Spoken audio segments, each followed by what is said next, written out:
الحمد لله رب العالمين والصلاة والسلام على رسوله سيد المرسلين وعلى آله وصحبه أجمعين. أما بعد فأعوذ بالله من الشيطان الرجيم. بسم الله الرحمن الرحيم. إن الشيطان لكم عدو فاتخذوه عدوا إنما يدعو حزبه ليكونوا من أصحاب السعير. صدق الله العظيم. اللهم صل على سيدنا محمد وعلى آل سيدنا محمد وبارك وسلم. حاضرین کرام، دنیا کا اصول ہے کہ ہمارے بڑے ہمارے خیر خواہ ہوتے ہیں، اگرچہ کہ ان کی نصیحتیں ہمیں سمجھ میں نہیں آتی کہ ہمیں کیوں روکا جا رہا ہے کسی کام سے، یا کسی کام کا حکم کیوں کیا جا رہا ہے، اس میں بظاہر ہمارے لیے کیا فائدہ ہے۔ ہم سمجھتے ہیں کہ اس وقت میری سمجھ میں تو بات نہیں آتی ہے کہ یہ کیا فائدہ ہوگا، حالانکہ بڑوں کی نصیحت فائدے سے خالی نہیں ہوتی ہے۔ مولانا روم رحمۃ اللہ علیہ نے ایک واقعہ بلکہ کہانی سنا کر حضرت نے بات سمجھانے کی کوشش کی ہے۔ ایک شیرنی جو ہے جنگل میں کسی کام سے جانے والی تھی باہر، تو اپنے بچے شیرنی کے بچے کو اس نے نصیحت کی کہ دیکھ، سارے جنگل میں جہاں چاہے گھوم سکتی ہے، پھر سکتی ہے، سارے جنگل کی بادشاہ تو میں ہوں، لیکن انسان کا بچہ جو ہوتا ہے اس سے پرہیز کرنا، کبھی اس کے ہاتھ نہیں لگنا، مصیبت میں جائے گا۔ اب شیرنی کی بچہ جو ہے وہ ماں کے غیر موجودگی میں جب تک اپنے محفوظ جگہ میں بیٹھنا تھا بیٹھا رہا، لیکن بار بار اس کو بات آئی کہ سارے تو شیر سے ڈرتے ہیں، اور انسان کا بچہ آخر کون ہے، وہ ذرا دیکھ کے تو آؤں، اس سے کیوں ڈرایا گیا خامخواہ۔ اب وہ باہر نکلا بچہ، دیکھا تو اتفاق سے سامنے ہاتھی آ رہا تھا، سمجھا کہ دیکھنے میں ڈیل ڈول میں بہت بڑا نظر آتا ہے، ہو سکتا ہے یہ انسان کا بچہ ہوگا۔ اسے جا کے پوچھا، بھائی کیا آپ انسان کے بچے ہیں؟ ہاتھی نے کہا، توبہ استغفر اللہ، کس کا نام لیا، اس سے تو میں بھی ڈرتا ہوں۔ تو اور اس تشویش بڑھ گئی، ہاتھی جب ڈرتا ہے تو وہ کتنا بڑا رہے گا بچہ۔ ایسے ہی راستے میں جتنے بھی جانور ملتے گئے جو اس کی نظر میں بڑے نظر آئے، ہر جانور سے پوچھتا گیا کہ انسان کا بچہ آپ ہیں؟ ہر جانور نے کہا ہم بھی ڈرتے ہیں اس انسان کے بچے سے۔ آخر کار دوپہر کی چلچلاتی دھوپ ہے، اور ایک بڑھئی کا بچہ، یعنی آچری بولتے ہیں نا، کارپینٹر، اس کا بچہ، وہ باپ نہیں ہے، بیٹے کے حوالے کام دے کے گیا ہے کہ ایک درخت کو کاٹ رہا ہے، درخت کو کاٹ رہا ہے۔ اب اس کے بازو جا کے بیٹھا اور اس سے پوچھا کہ بھائی آپ کیا انسان کے بچے ہیں؟ اس نے کہا ہاں میں ہی ہوں، کیوں کیا بات ہے؟ تو عجیب سے اس کے دل میں ایک حقارت پیدا ہو گئی، آخر اس بیوقوف سے کیوں مجھے اتنا ڈرایا گیا، اس کی تو کوئی حقیقت ہے ہی نہیں۔ تو پوچھ ہی لیا شیر کا بچہ جو ہے، آخر تجھ میں وہ کون سا کمال ہے جس کی وجہ سے سارا جنگل تجھ سے خوفزدہ ہے؟ تو اس نے کہا مجھ میں تو کوئی کمال نہیں ہے، میں بھی آپ لوگوں سے ڈرتا ہوں اور آپ لوگ مجھ سے ڈرتے ہیں، آج تیری اور میری صحبت بن جائے، ہم دونوں کی دوستی ہو جائے گی۔ دوستانہ ماحول میں دونوں کام کرنے لگے۔ اب درخت کاٹتے کاٹتے جب کاٹنے کا جو آرا ہوتا ہے اس کو نکالنے کی باری آئی تو ایک چھوٹا سا شہتیر کہتے ہیں، دونوں طرف سے بھی تیز دھاری ہو، ایک ٹکڑا درمیان میں دے دیا جاتا ہے تاکہ آرا جب وہاں سے نکال دیں تو درخت، کٹا ہوا درخت یوں ہی اس کا گیپ باقی رہے۔ تو اس نے، انسان کے بچے نے شیر کے بچے سے کہا، ذرا میری مدد کر، میں یہ شہتیر جو ہے اس کو کچھ بڑھانا چاہتا ہوں، رکھا ہوا شہتیر۔ اب شیر کا بچہ جو ہے اپنے دونوں سامنے والے پنجوں سے اس درخت کو کھولنے کے لیے دونوں طرف سے ہاتھ دیا، پکڑا، تو انسان کے بچے نے ہلکے سے اشارہ کیا تو شہتیر نکل گیا۔ جب شہتیر نکلا تو درخت دونوں طرف سے جم گیا اور شیر کے بچے کے دونوں ہاتھ جا کے اندر پھنس گئے۔ جب اندر پھنس گئے تب یہ چلانے لگا کہ بھائی کیا کیا؟ بولا السلام علیکم، بھائی انسان کا بچہ ہوں، مجھ سے ہی ڈرایا گیا تھا۔ بولا کہ اب مرتے رہا، تجھے جو ہے میں یوں ہی چھوڑوں تو دوسروں کے لیے مصیبت ہے، اس طریقے سے میں نے تجھے پھنسا لیا ہے۔ تو مولانا روم رحمۃ اللہ علیہ نے اس سے یہ سمجھانے کی کوشش کی کہ بعض مرتبہ جو ہے انسان کسی چھوٹی چیز کو سمجھ کر معمولی سمجھتا ہے، لیکن وہ معمولی چیز جو ہے انسان کو پھنسا لیتی ہے۔ شہتیر جو ہے وہ انسان کو کئی چیزوں سے بچائے رکھی تھی، جب شہتیر نکالا تو جا کے پھنس گیا۔ اور ایسے ہی بڑوں کی نصیحت جو ہوتی ہے وہ مصلحت والی ہوتی ہے، اس مصلحت میں انسان عمل کر لیا تو اس کے لیے خیر ہے، نہیں عمل کیا تو مصیبت ہے۔ اللہ سبحانہ و تعالیٰ بھی فرما رہے ہیں، ان الشیطان لکم عدو،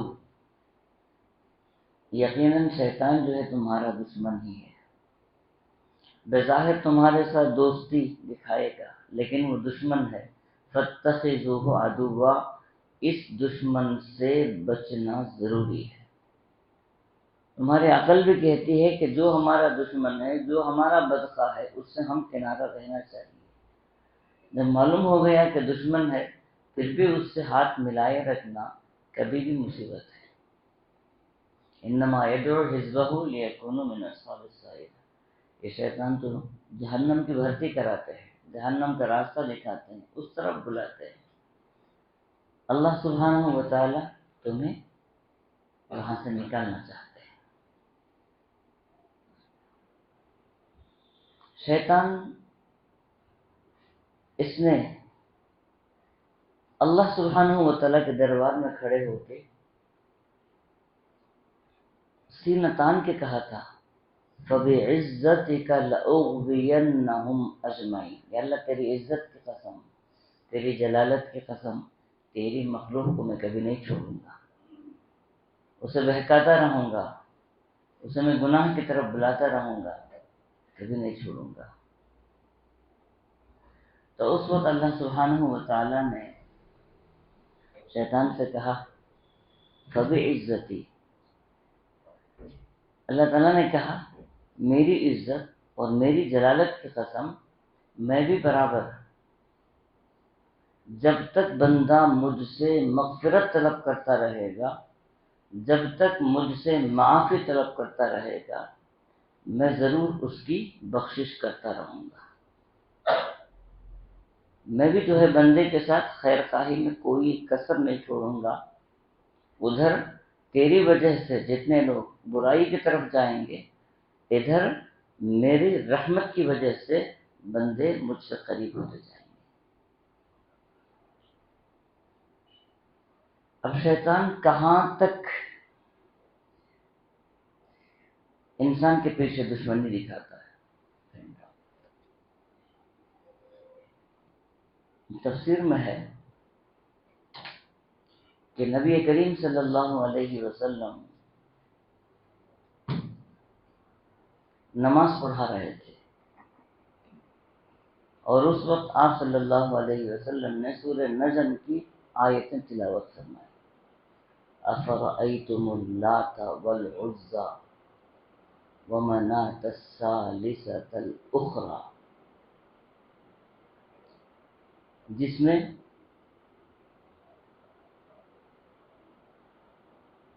یہ کہا گیا ہے کہ جو بتوں کی پرستش کی جاتی ہے، لات ہو، عزا ہو یا منات ہو، یہ تمہارا تیسرا خدا ہے، ان کی عبادتیں جو تم کرتے ہیں، جن کی تم پرستش کرتے ہیں، یہ سب بے حقیقت بے بس تمہارے خدا ہیں، جن کے سامنے کوئی چیز رکھو تو وہ کھا نہیں سکتے ہیں، ان سے چھین لو تو حفاظت نہیں کر سکتے ہیں. نبی کریم صلی اللہ علیہ وسلم نے وَمَنَاةَ الثَّالِثَةَ الْأُخْرَى فرمایا تو پیچھے سے ایک آواز آئی فَإِنَّ شَفَاعَتُهُنَّ لَتُرْتَجَى، نعوذ باللہ من ذلک، جس کا معنی تھا یہ تین خدائیں جو ہے ان کی شفاعت ہوگی تو ان کی شفاعت اللہ کے حضور قبول کر لی جائے گی. روایت میں ہے کہ اس وقت جو مشرکین تھے وہ بھی صحابہ کرام کے ساتھ ساتھ سجدے میں چلے گئے. ان کو اتنی خوشی ہوئی کہ اب تو ہمارا کوئی مسئلہ رہا ہی نہیں، جب لات کو، منات کو، عزا کو مسلمانوں نے مان لیا ہے، آسمان سے آیت بھی نازل ہو گئی ہے، تو اب ہمارے لیے کیا مسئلہ ہے، ہم بھی تو مسلمانوں کے ساتھ مل جائیں گے، ہمارا جھگڑا ہی ختم ہو جائے. نبی کریم صلی اللہ علیہ وسلم نماز سے فارغ ہو گئے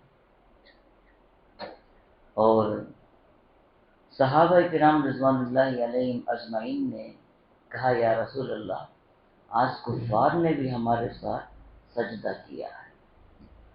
تو آپ نے فرمایا اچھا کفار نے بھی کیا؟ تو صحابہ نے کہا یا رسول اللہ، وہ جو آیت آج نئی نازل ہوئی تھی اس آیت پر کفار نے بھی سجدہ کر لیا. آپ نے فرمایا کون سی آیت ہے؟ تو صحابہ کو یاد تھی وہ بات، تو انہوں نے جب اس کو دہرایا تو آپ علیہ السلام نے فرمایا معاذ اللہ، یہ میں نے کب پڑھا؟ میں نے تو پڑھا ہی نہیں. صحابہ نے کہا ہم نے اس آواز کو سنا ہے، اگرچہ کہ آپ کی آواز نہیں تھی لیکن یہ آیت ہم اس آواز کو ہم سنے تھے. کفار بھی سجدے میں چلے گئے.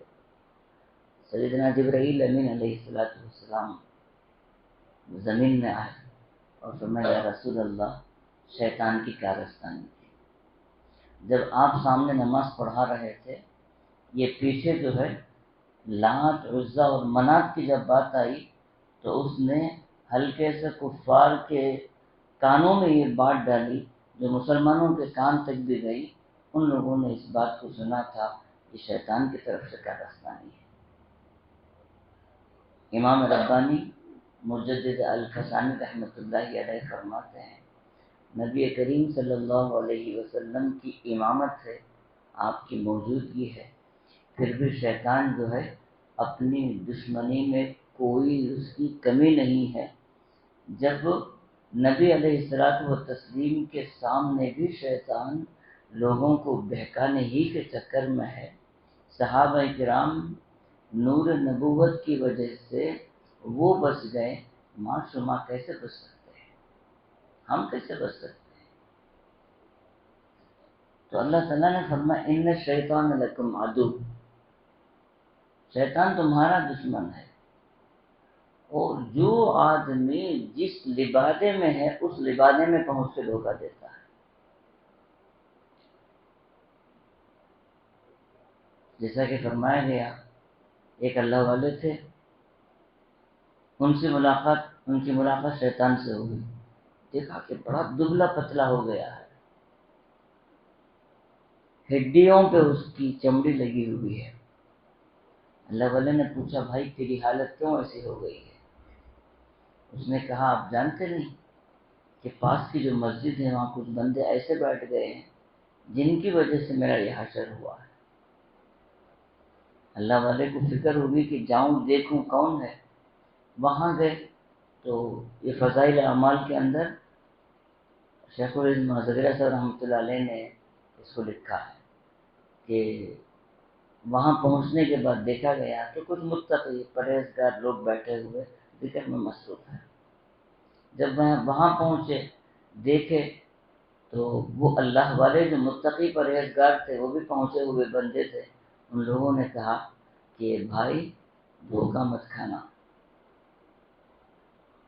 اس نے تجھ سے گفتگو کی ہے، اس نے ایک جھوٹا رونا تیرے پاس رویا ہے، پھر دوسری مرتبہ جائے گا تو دوسری طریقے سے تجھے دھوکے میں لا جائے گا۔ وہ تیرا دشمن ہی ہے، اس کی باتوں پر عمل کرتے ہوئے ہم لوگ کہاں ہیں کدھر ہیں یہ دیکھنے کی کوشش مت کر، اپنی حفاظت کا سامان کر لے۔ تو ہمارے لیے سب سے بڑی عبرت یہی ہے کہ عبادتوں میں جو سستی ہوتی ہے شیطان کی طرف سے ہوتی ہے۔ حضرت تھانوی سے پوچھا گیا سستی ہوتی ہے کیا کرنا، تو فرمایا چستی اس کا علاج ہے،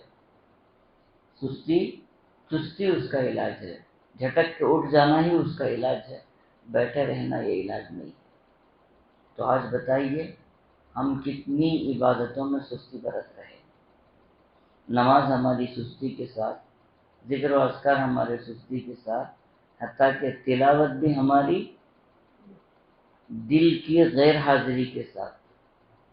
تلاوت ہماری زبان سے تو جاری ہے لیکن ہماری اس وقت کیفیت جو ہوتی ہے وہ اللہ کے حضور نہیں ہوتی ہے۔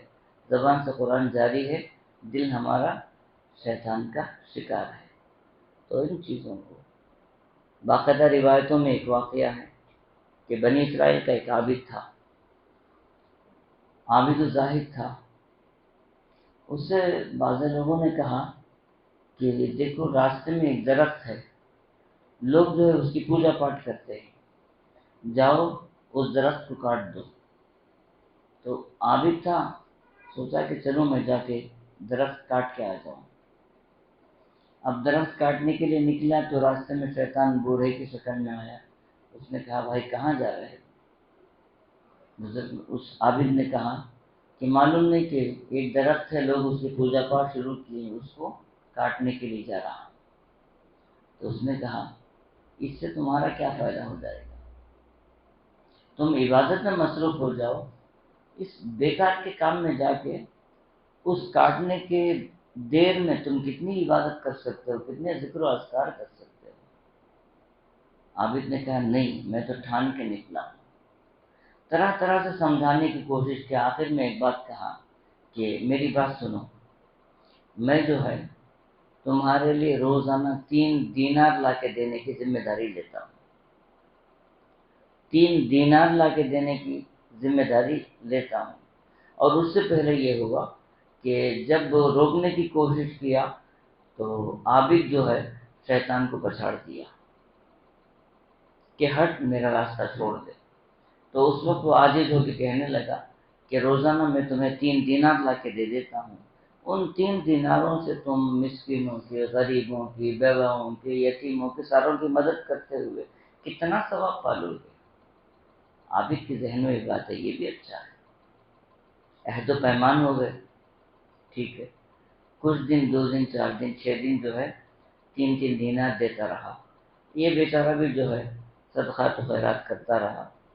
اب دینار آنے بند ہو گئے تو اب کلہاڑی لے کے پھر نکلے، میں جا کے درخت کاٹتا ہوں۔ کلہاڑی لے کے جب نکلے تو راستے میں پھر شیطان ملا، تو اب کی بار عابد جو ہے اس کو پچھاڑنے کی کوشش کیا لیکن شیطان غالب آ گیا اس پہ، عابد کو نیچے گرا دیا۔ عابد نے پوچھا یہ ہوا کیوں ایسا، گزشتہ بار تو میں تجھے گرا دیا تھا، اب تو مجھے گرا دیا، کیوں ایسا کیا؟ تو شیطان نے کہا پہلا جو تھا وہ خالص اللہ کے لیے تھا، اس میں جو ہے میں مغلوب تو غالب آیا تھا، اب یہ لڑائی جو ہے دیناروں کی ہے، پیسوں کی لڑائی ہے، اب جو ہے وہ اخلاص نہیں رہا، میں غالب آ گیا۔ حضرت عمر رضی اللہ تعالیٰ عنہ کے متعلق ہے کہ جس راستے سے جاتے تھے شیطان نہیں آتا تھا، بھاگ جاتا تھا۔ اور ایک روایت میں تو ہے کہ حضرت عمر رضی اللہ تعالیٰ عنہ نے 3 مرتبہ شیطان کو پچاڑ دیا تھا، اور تیسری مرتبہ فرمایا افسوس ہے تجھ پر، تو بھی کتنا بوڑھا ہو گیا ہے، کتنا ضعیف ہو گیا ہے، ہلکے سے میرے پنجے میں آ جاتا ہے، میں پچاڑ دیتا ہوں، نیچے گر جاتا ہے۔ تو شیطان ذلیل و خوار ہوا، پھر کبھی حضرت عمر کے قریب آنے کی کوشش نہیں کیا۔ تو اللہ والے اس سے یہ فرماتے ہیں کہ جو بندہ اپنی زندگی میں سنتوں کا رواج، سنتوں کو رائج کر لیتا ہے، سنتوں کا اہتمام کر لیتا ہے، وہ شیطان کے ہتھ کنڈوں سے بچ جاتا ہے۔ بڑا آسان نسخہ ہے۔ نبی کریم صلی اللہ علیہ وسلم کی ایک ایک سنت کو اپنانے کی کوشش، سب سے پہلے مسواک والی سنت۔ آج کتنے بندے ہیں جو فرض نمازوں کے بعد سنت سے جی چراتے ہیں، سنت پڑھے بغیر بھاگتے ہیں، حالانکہ فرض یہ اللہ کا حق ہے، سنت نبی کریم صلی اللہ علیہ وسلم محسن انسانیت کا حق ہے، اور ہم سنتوں سے دور ہیں اور شفاعت و سفارش کی امید نبی کریم صلی اللہ علیہ وسلم سے لگائے بیٹھے ہیں۔ تو سنتوں پر عمل کرنے والا بندہ دنیا کے اندر فائدہ یہ ہے کہ شیطان سے بچ جاتا ہے۔ تو آج کی پوری بات کے اندر عمل کرنے کے لیے ایک ہی بات ہے کہ ہم اپنی زندگی میں سنتوں کو رواج دیں گے، چھوٹی چھوٹی جتنی سنتیں ہیں ان کو سنت سمجھ کر عمل کریں گے، انشاءاللہ شیطان سے بھی حفاظت ہوگی، نبی کریم صلی اللہ علیہ وسلم کی سفارش بھی نصیب ہوگی، اور نورانیت جو ہے وہ تو ملے گی ہی۔ اللہ تعالیٰ نیک توفیق عطا فرمائے۔ ذکر کا اہتمام کریں۔